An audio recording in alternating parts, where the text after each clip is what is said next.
While the countdown is on, 20 days to Christmas. Is that a song? No, it is not. Oh, it's 12 days of Christmas. Singing. No more singing. No more singing? No more singing. Okay, just when I'm not in front of the camera. Yeah, that's fine. Okay, okay, anyway. But 20 days. Oh, no. Are you ready? Never.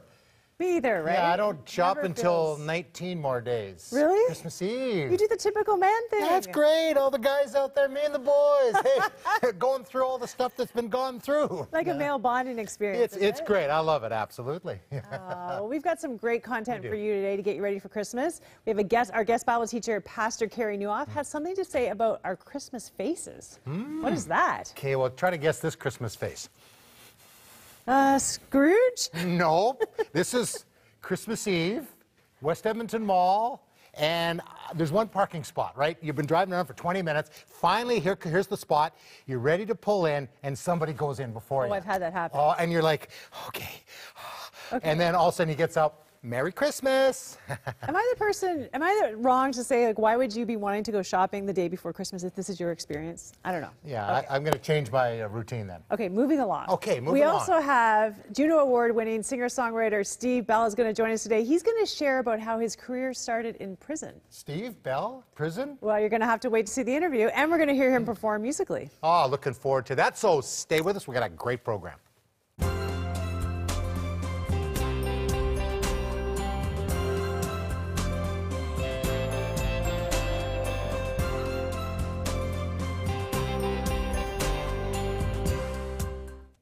I am honored to have Juno Award-winning musician Steve Bell join me today. He is a songwriter, a mentor, a storyteller, a social justice advocate, just to name a few things. Steve, welcome. Thanks, Cheryl. It's good to be here. Thanks so much for joining us. And I don't know if you knew this, but you've been called a Canadian national treasure. I think I said that. Did you? You said that? I think I wrote that copy. Well, you know, I look at your career. I've been following your career for a long time. You've released over 20 CDs, 2,000 concerts. Yep. You've had such a prolific career, but it feels to me like you've kind of crafted how you want it to be. You haven't signed up for a big marketing machine or, you know, what a lot of artists kind of sell their soul. You know what? Well, it's not so much deliberate. Like in my early years, I really wanted the big recording contract and went down to Nashville to try to get the attention of, you know, the people that could make those kinds of things happen. So what I ended up doing happened just because the cavalry didn't come over the hill.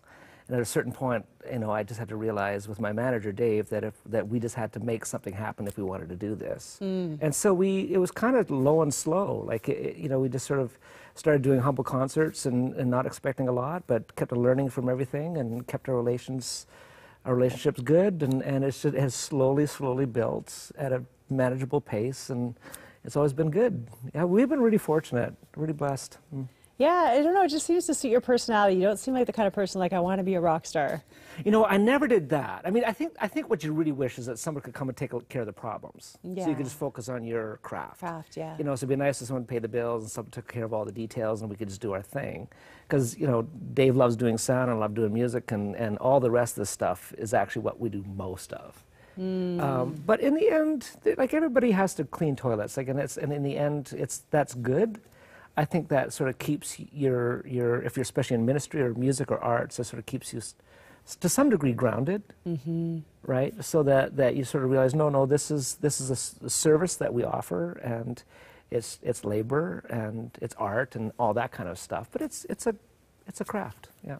And this craft for you started in prison. Yeah. But you weren't actually in prison. You were only 8, so you couldn't have been in prison, But right? I was in prison, but not as a prisoner. No, my father is a Baptist minister. And he was, when I was about 7, 8 years old, he was pastoring a church in Drumheller, Alberta. And the government built a federal prison there. And Dad was a little burnt out from the church, and my mom had been going through some hard issues, mental illness, anxiety disorder, depression, really bad. And the church back then didn't really have a very good catcher's mitt for mental illness, especially if you're a pastor's wife. Even today, we have a lot of work to do in that area. We sure do, yeah. And so Dad, you know, sort of pulled away from that church and took the job as a prison chaplain in Drumheller. And ironically, the inmates had no problem with my mom being unwell. You know, they welcomed her, and it was kind of the place that our family could be safely broken and sort of cared for. It was lovely. It was there I learned to play guitar. It was inmates that used to gather on Saturday afternoons to have jam sessions, and And I got invited in when I was 8 when they heard that I wanted to play. And so I'd be there every Saturday afternoon in that circle with my arm over the guitar. Isn't that crazy? Because nowadays, like, you'd almost think if your parent is a prison chaplain, they like want to protect their kids maybe from bad influences or, you know. Well, you know, it's a funny thing. Like, I remember Dad always saying that the safest place for a child is in a federal prison. Like, it's there's something about innocence and childhood that they want to protect. And I actually, a lot of those guys became like good mentors for me. I mean, some of their lives were, well, obviously there was trouble with their lives and all that. But at no point did anybody try to influence me in any negative way. Exactly the opposite, actually. Trying to protect you from taking the path that they have. Yeah, and give me advice and you know, so right through my teen years. You know, I had guys that were good friends that talked to me about my life, and that I would share who I was with, and it was like a mentoring kind of a situation. I don't know, it was great. It's surprising. I mean, this was federal prison too. Yeah. You know, so this was people that had done things enough to spend a lot of time in prison. Wow. I loved them. I just did. Yeah. Do you think these roots of you being in prison, your dad's work, all of that is what gave you such a passion nowadays? You're such an advocate for social justice causes. You've worked with Compassion Canada, World Vision, Canadian Food Grain Bank. Well, yeah, but I do remember, okay, this is in Drumheller, 8, 9, 10, somewhere in there, after coming home from a chapel one day and saying, and excuse the language, but saying to Dad, how come there's so many Indians in jail? You know, and Dad saying, why would you ask that question? You know, no, sorry, not why are so many Indians in jail. I said, is there something wrong with Indians?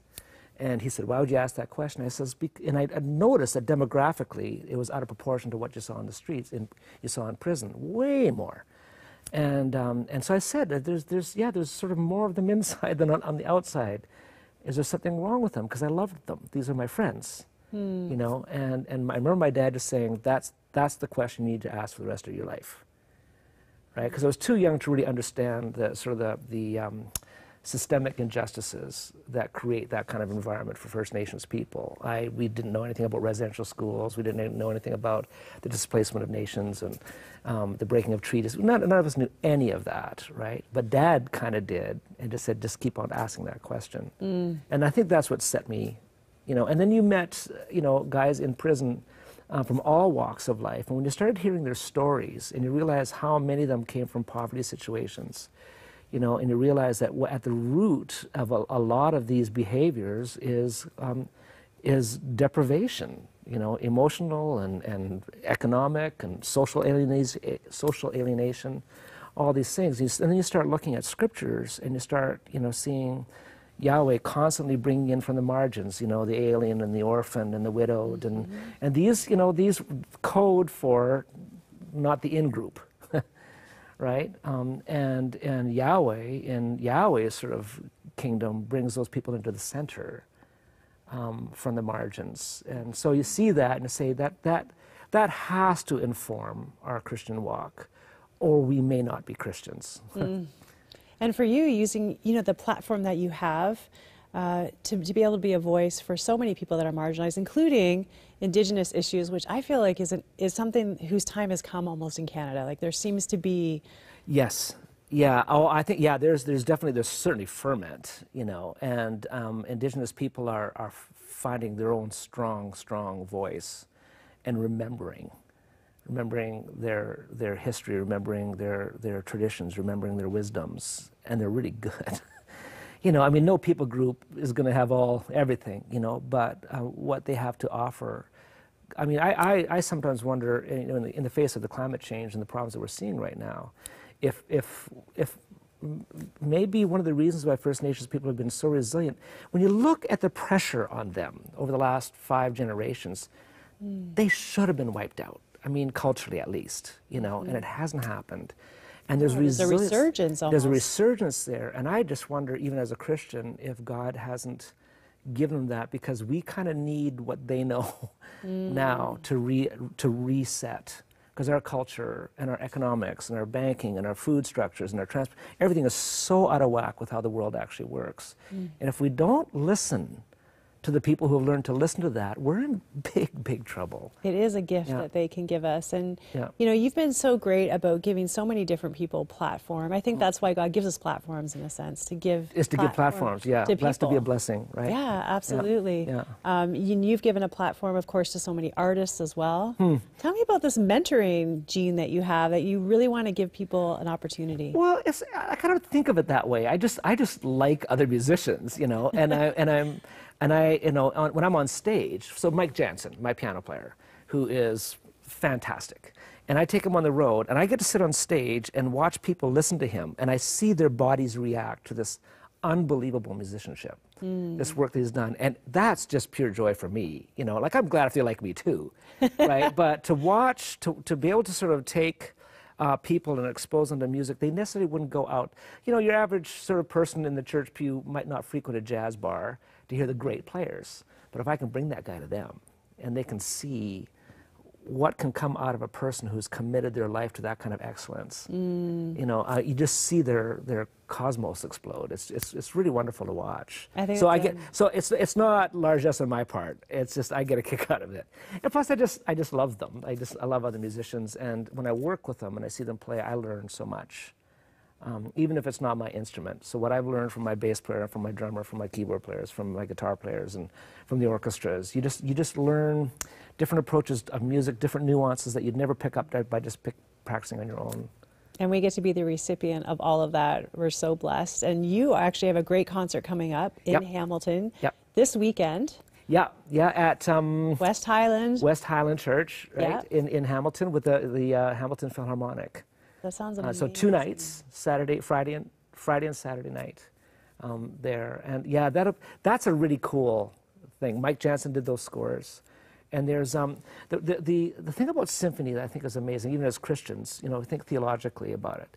You've got 60 people behind me, all with multi-thousands of dollars worth of instruments, and all playing at a level far greater than I am capable of, all capable of being front and center on that stage, but all submitting that personal excellence to one score, right? And you see these many come into one thing, and another thing happens. It's called majesty.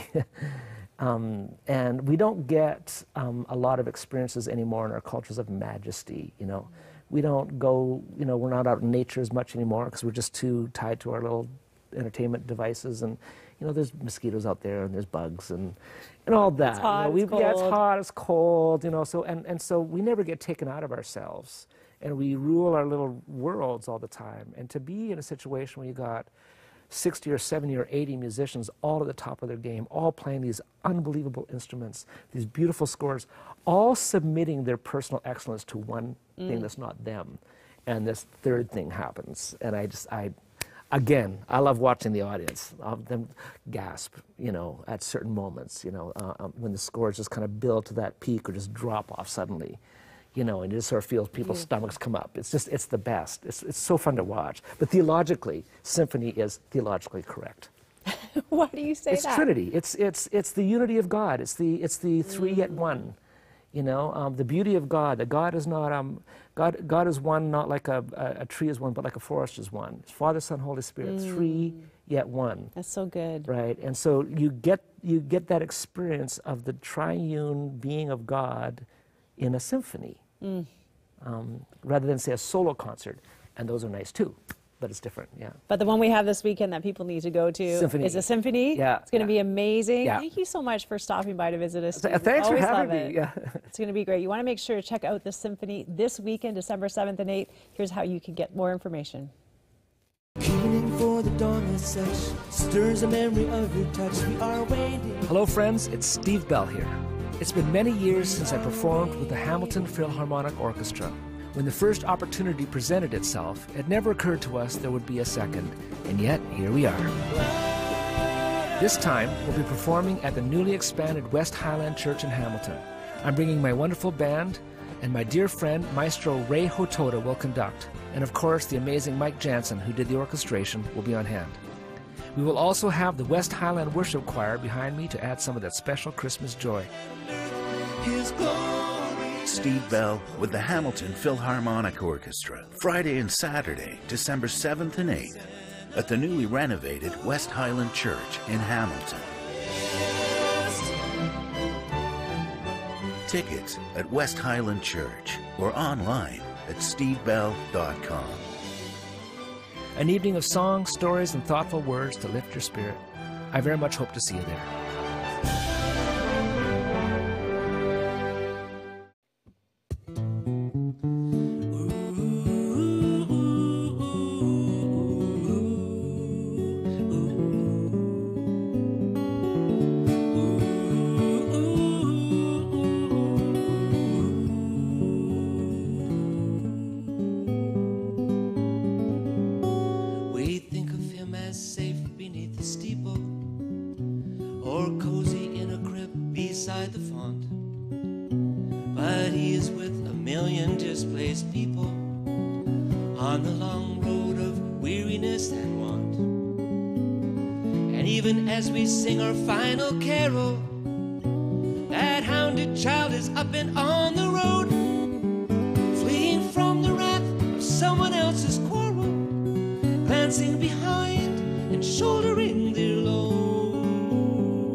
Still from his dark tower, Christ clings to Mary with fingers tightly curled.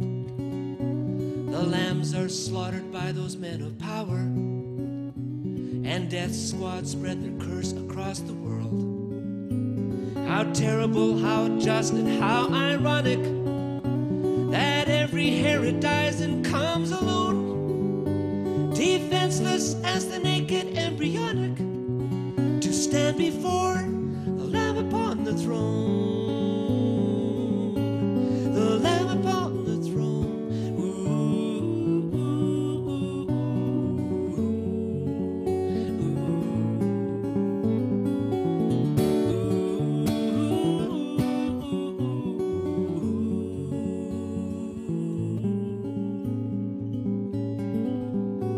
I can't resist the burning urge for turning this song into a cautionary tale for the Savior whom this song has been discerning, once occupied the belly of a whale, to reach as deep as love could ever fathom, to rescue from the tentacles of hell, desperate, the beleaguered and forgotten, surprisingly their enemies as well.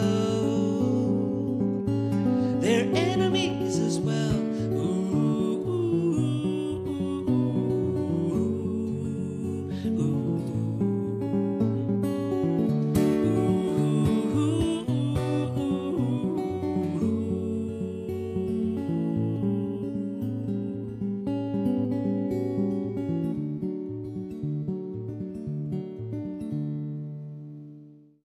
Get inspired with daily Advent devotionals on hope, peace, joy, and love. Go to crossroads.ca/Advent right now and sign up for your free daily Advent emails. More than ever, Canadians from coast to coast are searching for answers. Health fails, finances collapse, families break down, addictions, fear, anxiety. In times of despair, discouragement contaminates the spirit with the illusion of hopelessness. At Crossroads, we trust in the truth of God's Word and believe that just as arid land is renewed with rain, so are arid hearts made new through Jesus. More and more Canadians are tuning into Crossroads media such as 100 Huntley Street for comfort, support, and new or renewed faith. Through God-inspired storytelling on air and online, millions of lives are being touched and transformed. This Christmas season, you can help give hope to those who feel there is no hope. Please join our media mission with a donation. You can give online at crossroads.ca/give or call us at 1-800-265-3100. Give hope, change lives. when you think about giving hope, there's never been a time of year that's more important than Christmas. You know, whatever's going on in your life, whether you have family issues, whether you feel lonely, it seems to be heightened this time of year because we have these incredible expectations.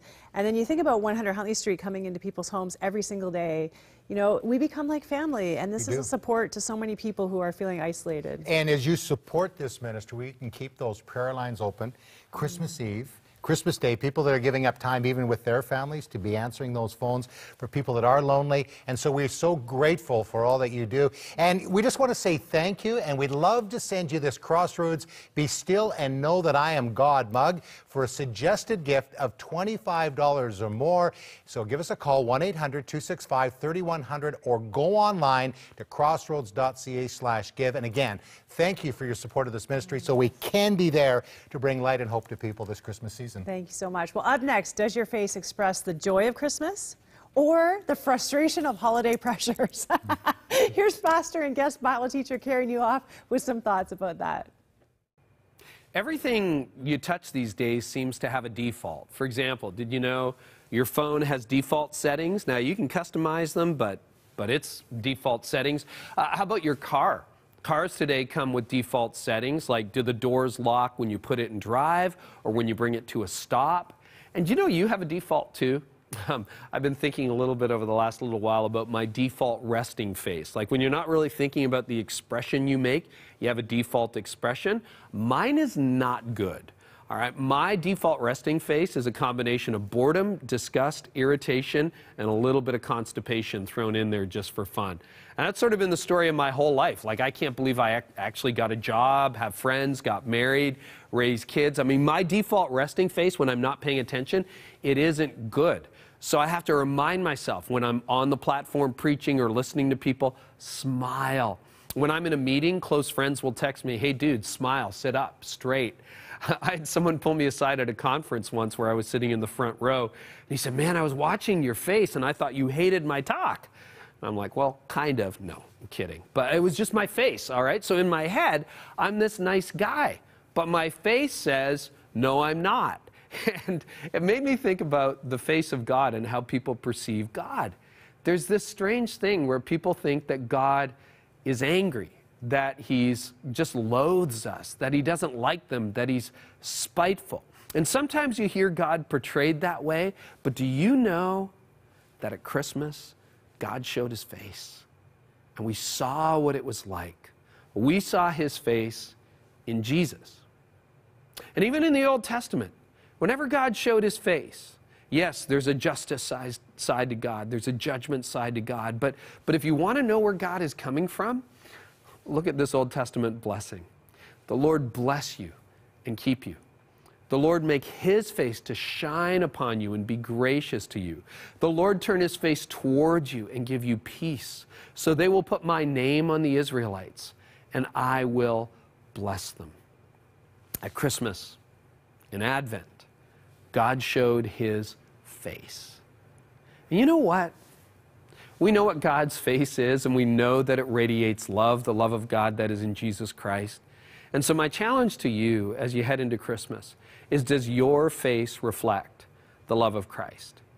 Does your face actually reflect the love that God has put in your heart? Or is it saying something else? Oh, such a good word from Carrie Newhoff. And you know, you were showing your, I've had that parking lot face that you were showing earlier. You get so frustrated, but what a good point, because I often think about this as Christmas comes around and people get more frenetic and they're running you down to try to get to the mall or get where they're going, and everyone's frustrated. And I think, is this what Christmas is really about? And I remind myself, Cheryl, you need to be the nicest person in the room. You need to let people cut you off. Let them have the parking spot. Let them go ahead. I mean, that's love. I'd like to test it out. I have to tell myself this for a reason. No, I think it is important that people do see God in us by how our countenance is. I mean, when I was in junior high school, the custodian used to call me Smiley, because I was always smiling, and I didn't realize that. And I didn't know Jesus in a personal way, but I hope that even when I don't feel like smiling, or just to be kind, I really do want people to see Jesus in me. Well, if you're somebody who feels like, I just need to listen to a kind voice today, I need a kind word, maybe you feel like in your life right now that you see very little kindness, we would love to be that voice that walks and journeys along with you. That's why we have our prayer lines. They are going to be open all through this Christmas season, in the middle of the night, Christmas Day, New Year's Day. You can give us a call. That number is 1-866-273-4444, or you can email us with prayer@crossroads.ca. Well, we have got some more great music for the season, and you got Steve Bell back here, so we're going to hear the song called In the Bleak Midwinter.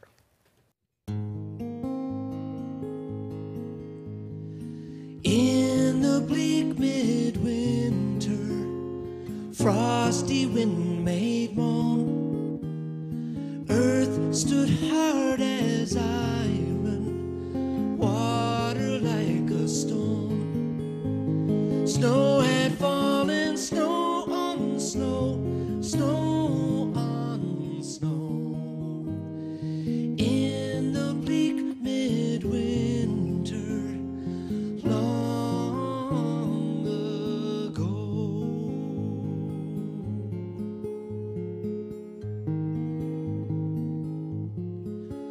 Our God, heaven cannot hold him, nor earth sustain.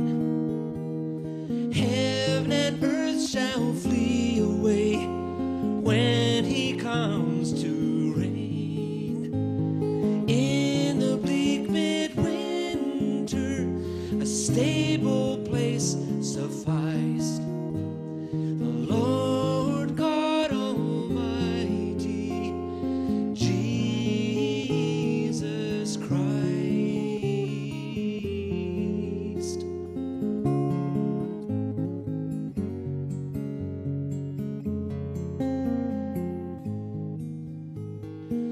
What can I give him, poor as I am?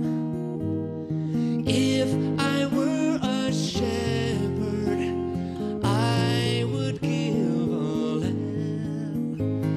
If I were a wise man, I would do my part. What I have, I give him my heart.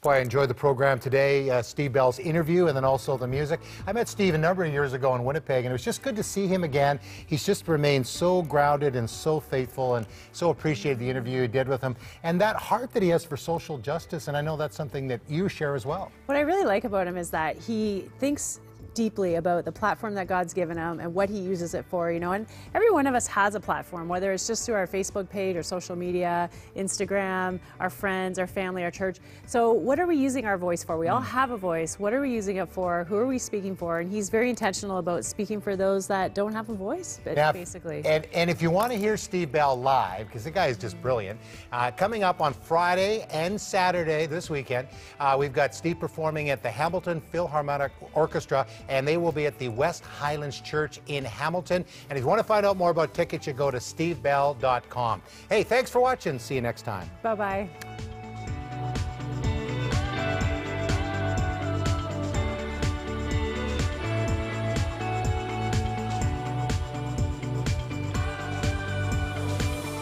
Thank you for your ongoing support of Crossroads, a member of the Canadian Council of Christian Charities. You can write to Crossroads, P.O. Box 5100, Burlington, Ontario, L7R 4M2.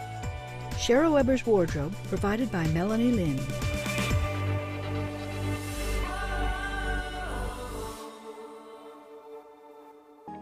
This program sponsored in part by DL Deeks Insurance. For quality service and great rates on your auto, property, or commercial insurance, call us today or visit our website at deeksinsurance.ca.